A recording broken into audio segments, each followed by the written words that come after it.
गुरुवार को कुंडहित पुराना थाना दुर्गा मंदिर प्रांगण में किसान मोर्चा के कुंडहित मंडल अध्यक्ष विकास भारती की अध्यक्षता में कार्यकर्ताओं और किसानों ने प्रधानमंत्री नरेंद्र मोदी के देश के किसानों को जैविक खेती पर प्रशिक्षण कार्यक्रम का लाइव वीडियो प्रसारण को देखा व सुना, जिसमें कार्यक्रम के माध्यम से जैविक खेती को बढ़ावा देने के उद्देश्य से कई महत्वपूर्ण तथ्यों को किसानों के समक्ष क्रमवार प्रस्तुत किया गया, ताकि शून्य बजट पर किसान खेती कर अपनी आय वृद्धि कर सकें। मौके पर झारखंड के पूर्व कृषि मंत्री सह स्थानीय भाजपा नेता सत्यानंद झा बाटुल ने पत्रकारों को बताया कि हमारा प्रधानमंत्री हमेशा ही अन्नदाता किसानों की सुख समृद्धि को अधिक मजबूत करने में हर एक सफल प्रयास कर रहे हैं, जिसके तहत गुरुवार को प्रधानमंत्री ने जैविक खेती पर प्रशिक्षण कार्यक्रम को लाइव प्रसारण करवाते हुए किसानों को जहर मुक्त खेती करने के लिए जानकारों द्वारा ऑनलाइन प्रशिक्षण दिलवाया और उनका लक्ष्य किसानों की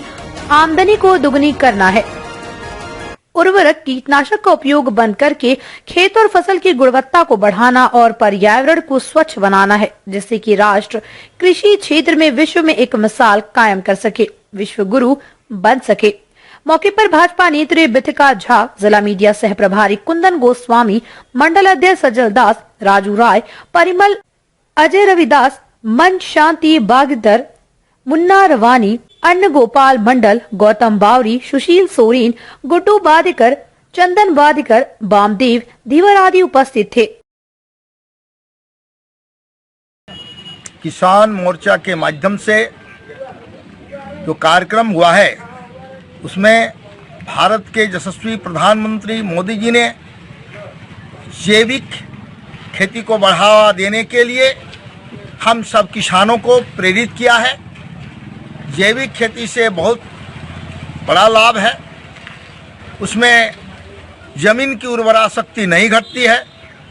ज़मीन कमज़ोर नहीं होता है, और जो रासायनिक खाद हम ज़मीन में देते हैं उससे क्या होता है कि ज़मीन कमज़ोर होता है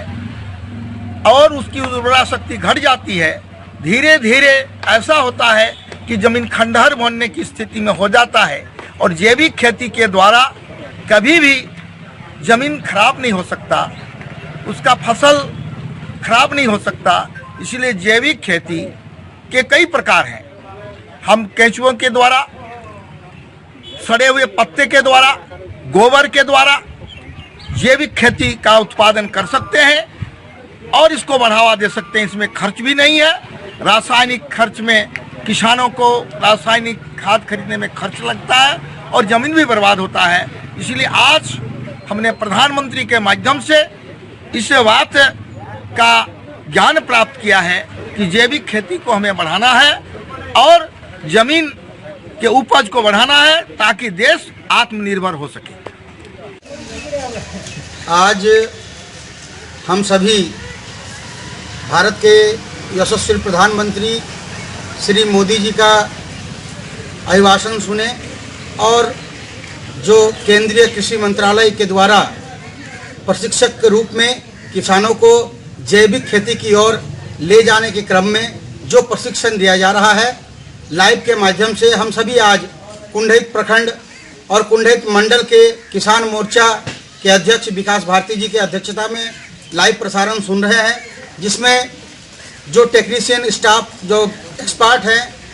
वो हमें जैविक खेती किस प्रकार करना चाहिए और जैविक खेती का जो लाभ है, मुख्यतः हमारे देश के प्रधानमंत्री जी 3 उद्देश्य से आज इस प्रशिक्षण का शुभारंभ किए हैं और निश्चित रूप से ये जनहित के लिए एक बहुत बड़ी पहल है और किसानों को, जो अन्नदाता किसान हैं, उनके लिए लाभ जैविक खेती से ही होने जा रहा है, जिसका एक चॉक आउट और लेआउट मोदी जी ने किया है। निश्चित रूप से जैसे कि ज़मीन का उर्वरक क्षमता जो है इस जैविक खेती के माध्यम से उर्वर बढ़ सकता है और जो पौष्टिक, जो प्रोटीन्स, जो तत्व रहते हैं, मिनरल्स रहते हैं खेत में, उसका भी कहीं ना कहीं गुणवत्ता और मात्रा, क्वांटिटी और क्वालिटी भी बढ़ने जा रहा है जैविक खेती से। और जैविक खेती से फसल की जो पैदाइश होती है वो दुगुनी होने जा रही है। तो जैविक खेती हम लोगों के लिए बहुत ही लाभदायक है और जैविक खेती से जो फसल उगते हैं खेत में, उस फसल का जो रेट है वो मार्केट में वो रेट भी बहुत ज़्यादा है। इससे सीधी तौर पर ये कह सकते हैं कि किसानों को जो है आय की भी दुगुनी हो सकती है इसमें। तो हम भी आग्रह करते हैं कि सभी जैविक खेती की ओर हम लोग अग्रसर करें और अपने खेती में ही रासायन का जो उपयोग है कम से कम करें और जैविक खाद और प्राकृतिक जो नेचुरल हमारा जो फर्टिलाइजर्स है उसका हम लोग यूज़ करते हुए खेती करें। बहुत बहुत धन्यवाद। दमदार निर्माण का भरोसा लाल स्टील TMT बार्स, हर निर्माण के लिए उपयोग। लाल स्टील TMT बार्स, रिश्ता मजबूती का।